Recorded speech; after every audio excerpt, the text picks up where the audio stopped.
जय माता दी। इस बार चैत्र की नवरात्रि 19 मार्च से शुरू हो रही है। इस बार मैया हाथी पर सवार होके आ रही हैं। हाथी का मतलब क्या होता है? सुख, समृद्धि, वैभव, जीवन में खुशहाली, स्थिरता का प्रतीक है हाथी। साथ ही गणेश जी का स्वरूप भी हाथी माना जाता है, इसलिए उनको गजानन कहते हैं।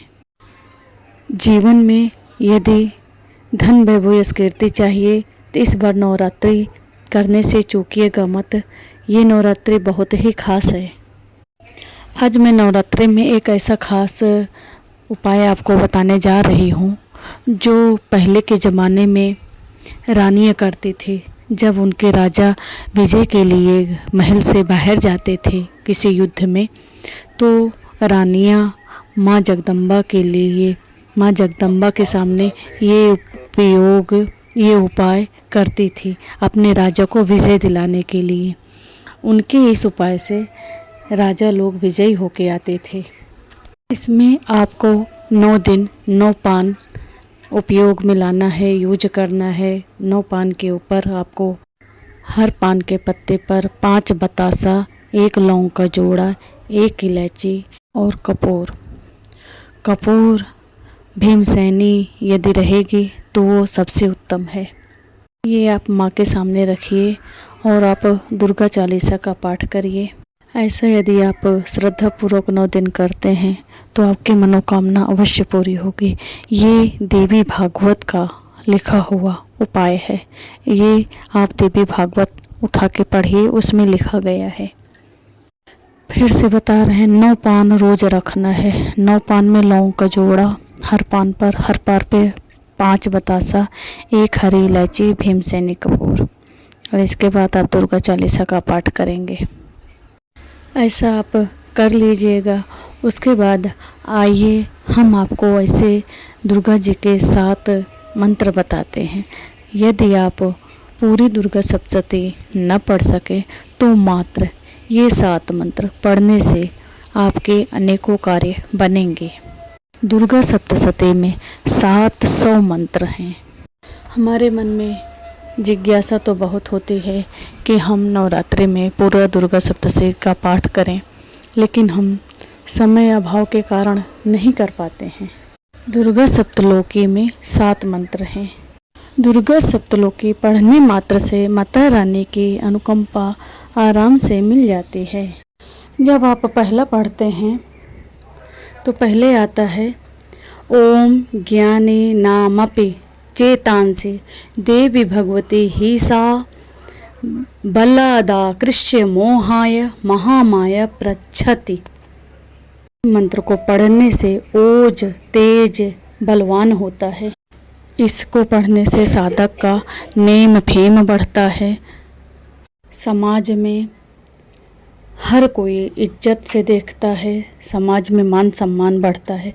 पहला मंत्र बहुत है। अब दूसरा सुनिए। दूसरा मंत्र है, दुर्गे स्मृता हरसि भीतिम शेष जंतु स्वस्थ स्मृता मतिम तीव शुभाम ददासि दारिद्र दुख भयहारिणी का त्वदन्या सर्वोपकार कारणाय सदार्द्र चिंता।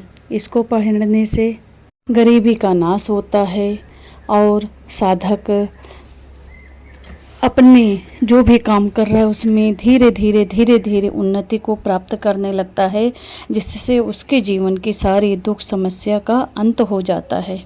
तीसरा मंत्र है, सर्वमंगल मांगल्ये शिवे सर्वार्थ साधिके शरण्ये त्र्यंबके गौरी नारायणी नमोस्तुते।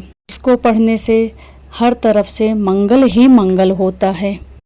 चौथा है, सर्वस्यातिर्हरे देवी नारायणे नमोस्तुते सर्वस्वरूपे सर्वेशे सर्वशक्ति समन्विते। इसको आप ध्यान में रखें।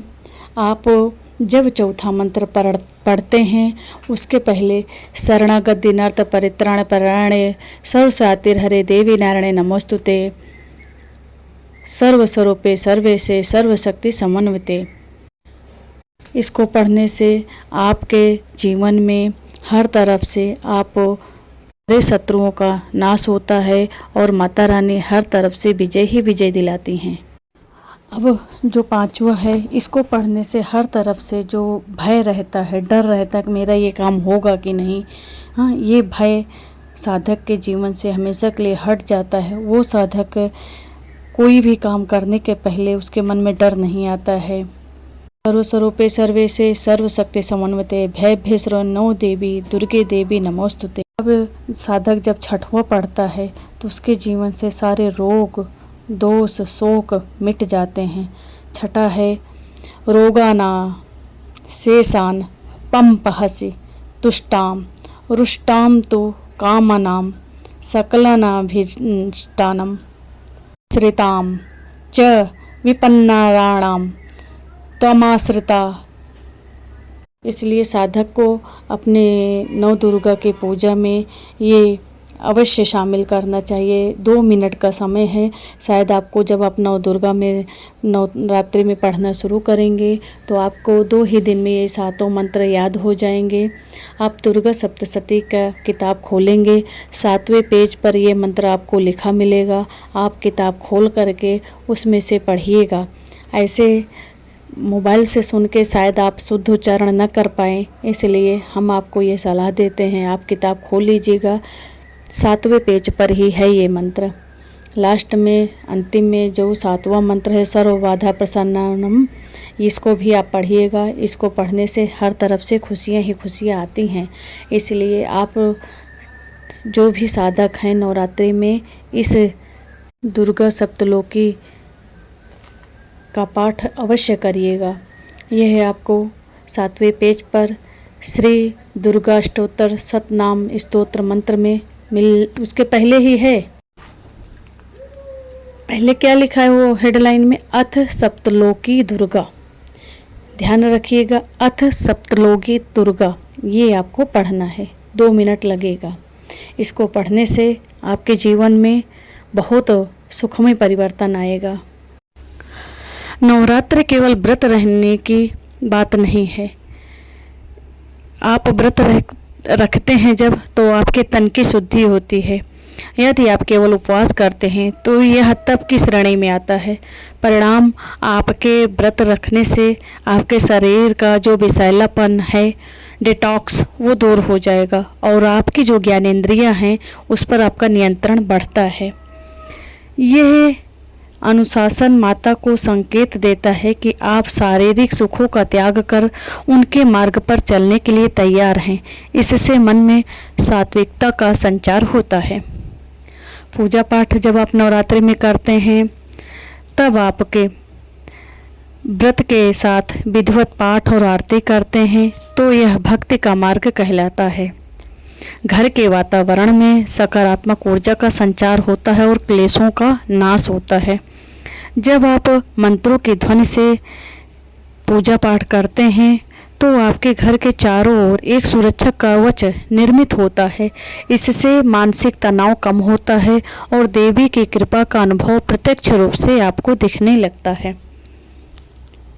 विशेष साधना जब आप करते हैं तो यह मार्ग योगी और साधकों का है जो शक्ति को जागृत करता है। विशेष साधना जैसे मंत्र जाप या ध्यान से सोई हुई आध्यात्मिक शक्तियाँ जागृत होती हैं। यह असंभव कार्यों को संभव बनाने का सामर्थ्य देती हैं। साधना करने वाले साधक को माता रानी के दिव्य दर्शन और अनुभव प्राप्त होते हैं।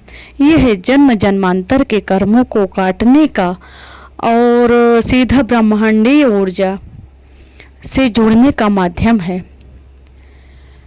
अवसर का त्याग करना, इन पावन दिनों में कुछ न करना आध्यात्मिक दृष्टि से एक बड़ा अवसर खोने जैसा है। व्यक्ति सांसारिक माया जाल में उलझा रहता है और प्रकृति द्वारा प्रदान की गई इस ऊर्जा संचय की अवधि का लाभ नहीं ले पाता है।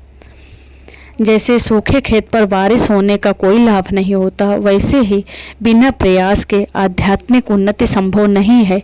यह समय केवल सामान्य दिनों की तरह ही बीत जाता है और आत्मा शुद्धिकरण से वंचित रह जाती है। यह पावन नवरात्रि बहुत खास होता है, इसलिए अपने जीवन में